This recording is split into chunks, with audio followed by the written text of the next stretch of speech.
Morning, sir. Good morning, sir. So this I just pulled in, and now he's full.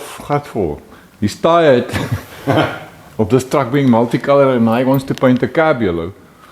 But before we can do that, we need to take the windscreen out. Yeah. So you can do your welding. Yeah, we got to make a plan with that windscreen because yeah, it's pretty busted, and where am I going to find one? So the idea is to take it out, and then I'm going to make two good pieces of glass. 2 panels, yes. 2 panels. I need to weld in the center section because the 2 sides are flat. The 2 flat pieces will work. Yes. Because where in the world would you find a windscreen like that? We don't know, so we're not going to try. It's impossible. So yeah, before you can paint the freaking thing, I need to do that welding. Yes. So let's see if we can get this thing out. Chop, chop, hurry up.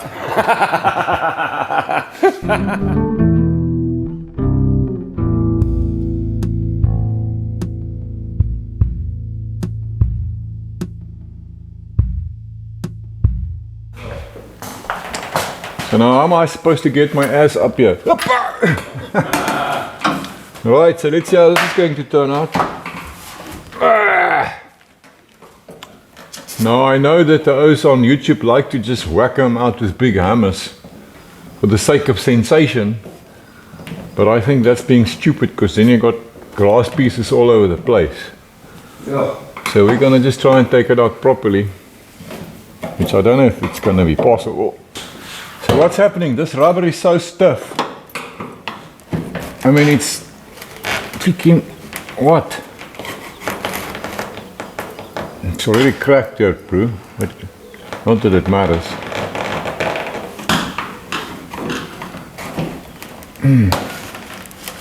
I don't know. You having any luck in there? Yeah. Well, if it breaks, eh? Yeah. It's that corner. You want to get that corner out, right? Yeah. I don't think there's much I can do out here, actually. Well. Oh, you know what? We're being stupid, man. What? There's a beading in here that we need to take out first. Already? Obviously, we're not professional windshield oaks. We got to pull out this beading first. Yes, that tightens up the rubber. We forgot about that. Yes. Right there, look there. Okay. Yeah. Quite clearly. Oh, it's so brittle it just breaks. Oh, it's very brittle, but we need to still pull it out to get that rubber to move. I need another screwdriver or something. Let me see. So are you having any luck in getting that beading out? Yes. It's so brittle it's just breaking, eh? I know it's going. It's coming. Yeah. No, I just can't bend it much, then it breaks up. Yeah. Ooh. So don't call us if you want the windscreen installed. No. Call the professionals. It's about as far as I can get. Yeah. So if you pull it, does it break? Yeah. Okay. So brittle, eh? It's just breaking. Yeah. But it's coming out. Yeah. Special tool number. I don't know.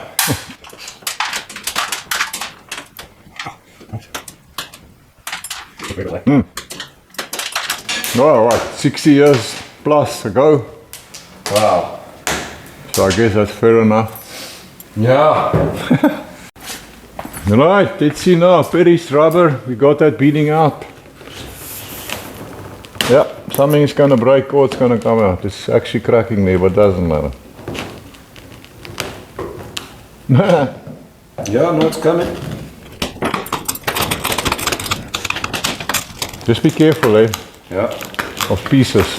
Yeah. Look, I'm just taking the rubber away. Check this. Now I'm just gonna chisel this whole rubber off here, watch. Because it is so rotten anyway. Come, I'm ready.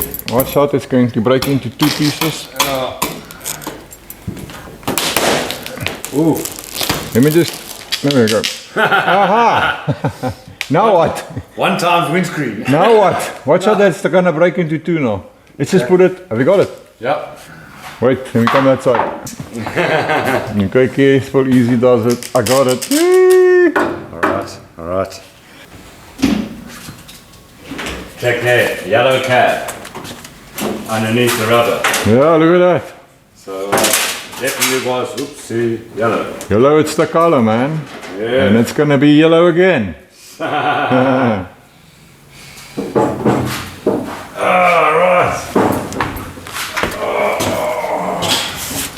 Looks so good in here. There's absolutely not a spot of rust there. I mean, it's unbelievable. This truck is actually in such good nick. Yes. And there's nowhere there's no nasty rust. Not on the soles, bottom of the doors, nothing there. No. Unbelievable. Well, there you go, eh? Awesome. Whoop. Right, now you can weld up your PC. No, I need to, yeah, the plan is now to see where this flat edge stops. It might be challenging, we'll see. And then I need to weld on some split piece or whatever in there. And then we can make 2 new Panels. panes of glass. Or make templates. Get them cut out from safety glass. Yeah. Bob's your And uncle. Bob's your uncle. Good stuff. Okay, well the windscreen is out. Thanks my brother. Well done. And now this young man is climbing on a bike and going where? Bloemfontein. Bloemfontein. How far is that away? Flower fountain. 800 kilometers. You're right, that's what it means, eh? Flower fountain. Yes. 800 kilometers. When are you leaving? This afternoon, 3 o'clock. 3 o'clock. Yeah. So you're only going to get there in the dark. Yes. Oh, that's madness, but that's your baby. So why are you going there?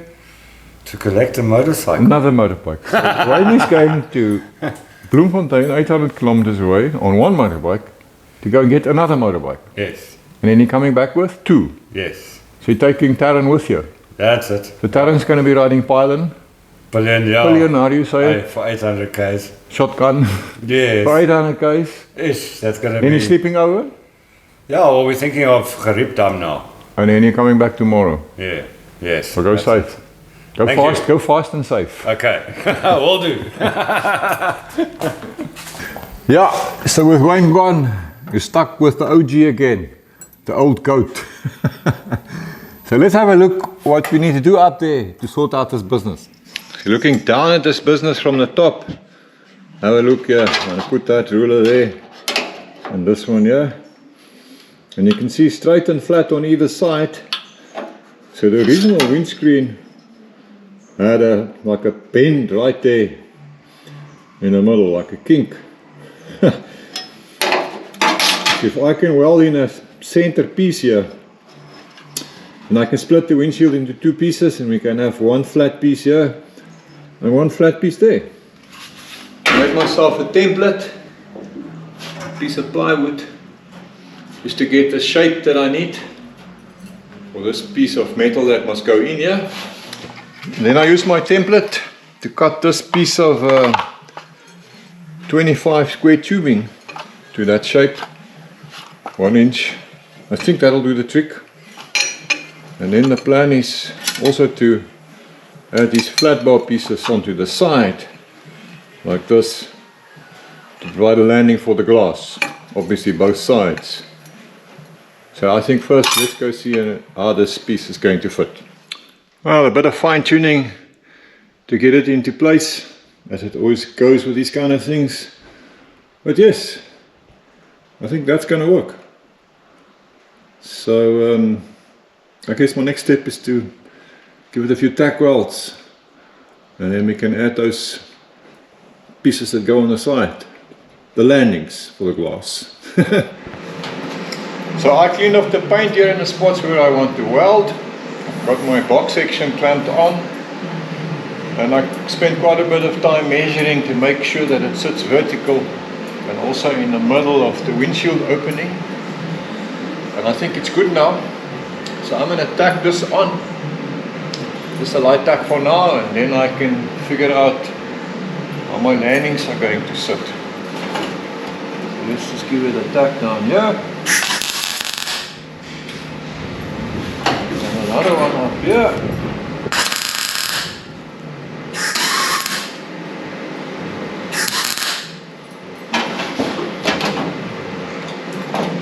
Yes, I think that'll do for now.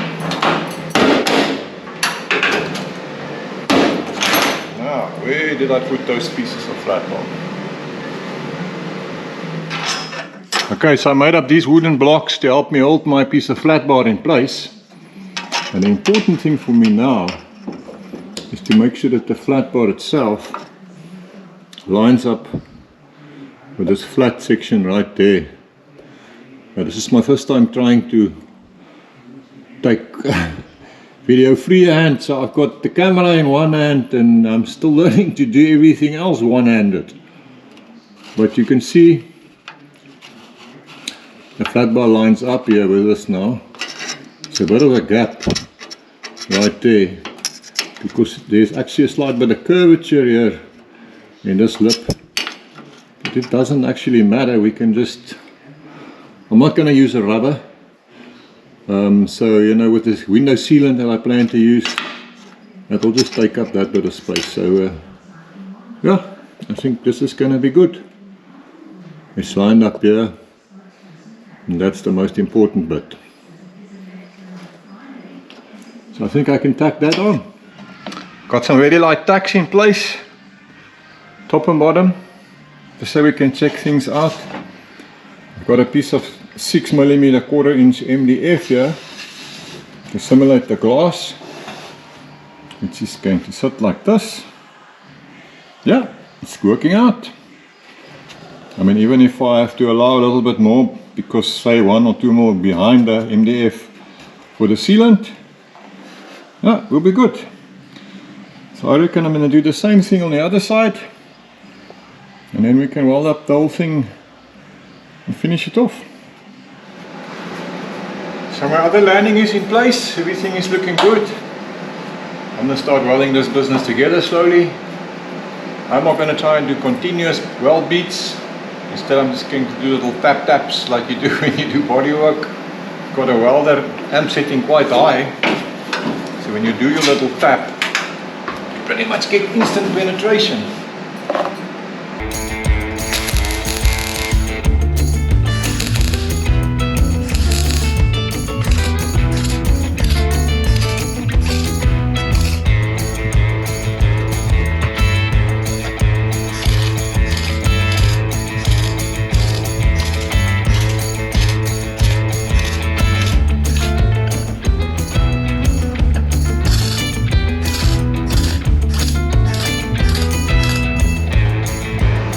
Yeah, I think I'm going to let it cool down a little bit before I carry on. Well now, that certainly does not look like those pictures you see on the internet. Yeah, with this tap-tap style of welding, the soot from the CO2 gas always makes them look horrible.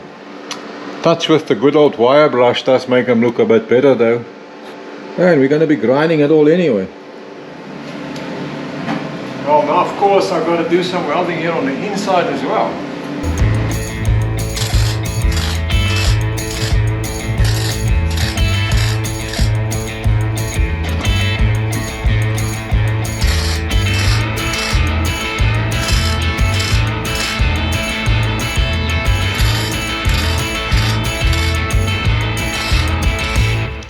And the purification is done. These air die grinders with a little tungsten carbide bit works very well for sculpting all these little corners. So now with that in place, it's time for me to start thinking about making templates for the new glass. I've decided it's best that the passenger doesn't see anything, so I'm just going to block this side off. I'm talking utter nonsense. I've just got this clamped on now, and then I can now mark it from the inside to get a template for the glass going. So I've got a mark it here now, but because it stands away from the edge by a good, oh, it might even be more than 1/4 inch, I've got to make sure that I don't make a parallax error when I mark it. You know what that is, right? Now, how do I explain that in words? Well, I'll make a little drawing in case you don't know what it is. So let's attempt at exploring this parallax error business then. I've got these two pieces of metal flush against each other, so I can transfer this edge to the back piece, no problem, like that. We have our mark. However, when there's a spacing between the two pieces, it's a different story. I mean, I could mark it like this. I could mark it like this. I could mark it like this. Many different results, eh? So what is the difference? What happened? It is to do with keeping your marker perpendicular to that back surface there when you transfer the mark, which is this one. So when I made these other marks, my marker was not perpendicular to that back edge and angled. So you can see it makes a massive difference. That one is wrong. That one is wrong. That one is wrong. And the correct one is at 90 degrees to that back surface. That one right there. So when I am marking it, as I move along, I focus on keeping my marker perpendicular to that back surface. Okay. So I mark my template on that line right there, but of course the template needs to be larger by about the width of this lip, because it needs to overlap. So I've made myself this little wooden block, which is about that width. So I'm going to use that as a guide for marking it out now. Let me go show you what I'm talking about. So that there is the mark I made from the inside. Now I'm using my wooden block as a guide to measure the cut line, which is obviously going to be that much wider, larger. So I've got it marked out all the way around. So now I'm going to cut it on that line, and then we can go and try it for fit. I'm pretty sure it's going to need some fine tuning, but you got to start somewhere, right?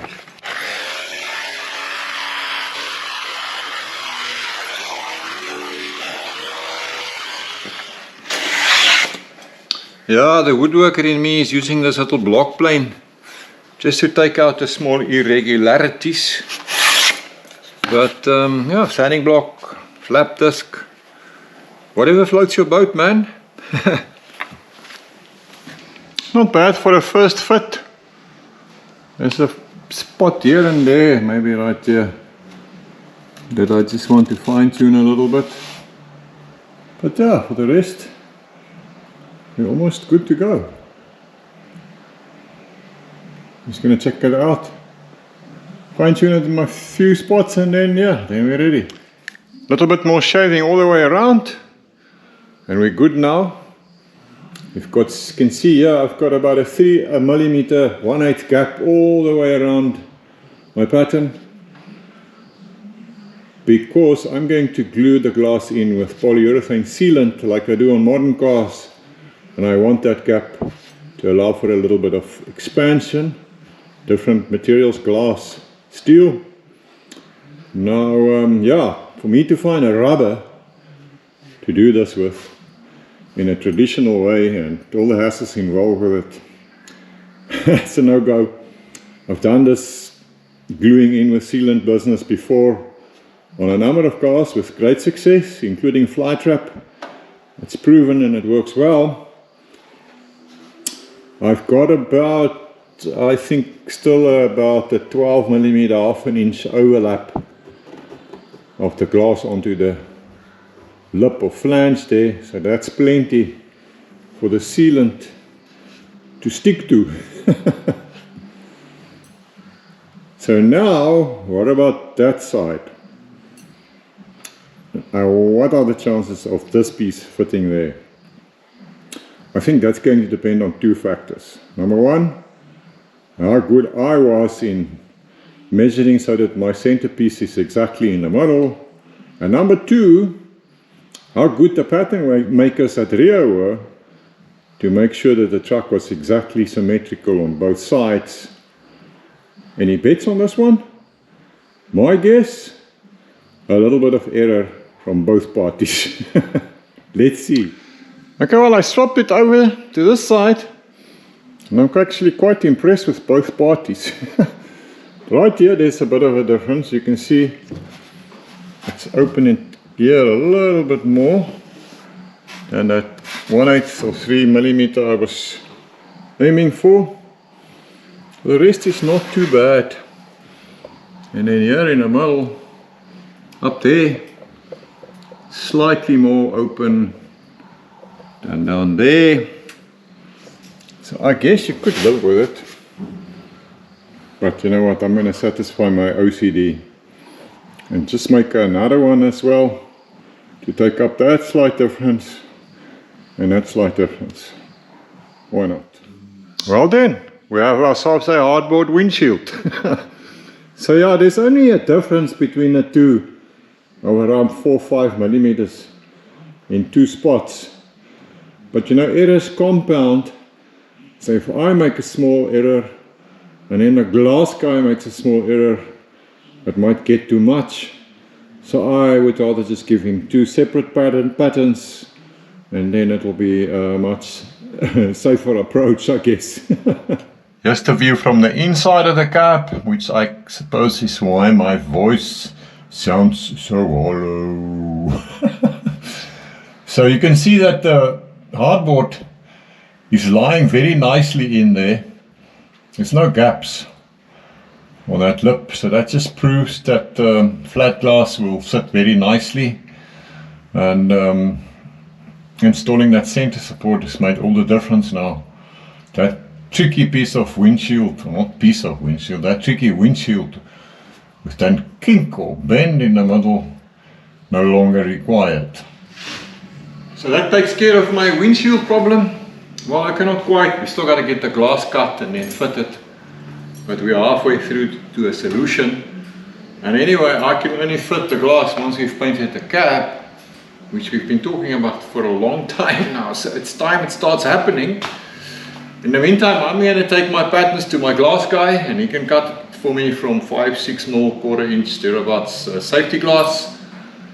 And then one day, when this cab is finally painted, we can fit our new windshield glass with the polyurethane sealant, as I said earlier. So we'll see how that works out. So that's my story for today. Thanks for hanging out with me out here in the shop. I enjoyed your company. I'll see you in the next video. As always, have a lucky one, my brothers and sisters. Whatever makes you happy, it just depends on you. So think of